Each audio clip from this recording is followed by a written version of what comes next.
The Jones Act is suddenly everywhere because Trump just paused it for 60 days during an energy crunch. It is a shipping rule that says cargo moving between United States ports has to use American-built, American-owned, American-crewed ships. And in a crisis, that raises one big question. If fewer ships are allowed, do prices rise faster? That is the whole principle here. A supply shock hurts more when the system is already restricted. If fuel or fertilizer suddenly needs to move fast, but only a small pool of ships is allowed to carry it, transportation itself becomes part of the shortage. Supporters of the waiver say that is exactly the problem. The world has lots of ships, but only a small number qualify under this law. So even if America has supply on the Gulf Coast, getting it to the East Coast can become slow and expensive for one simple reason. Most ships are not allowed to help. That is why this debate feels so strange.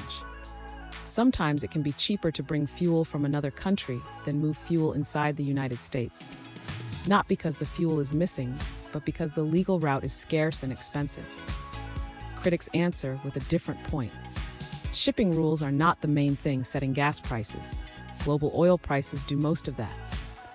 So they say the waiver might help a little, but not enough to justify hurting the protected industry behind U.S. maritime jobs and shipbuilding. So the real fight is not just cheaper gas versus expensive gas. It is flexibility versus protection. Protection can keep a domestic fleet alive, but it also makes the system less adaptable. Then a crisis hits and adaptability suddenly becomes incredibly valuable. That is the lesson underneath all of this. When rules limit competition, they can seem fine in calm times, but during a shock, those limits can turn a problem into a bottleneck, and consumers feel that pain immediately. The full breakdown and examples are in the article linked in the comments.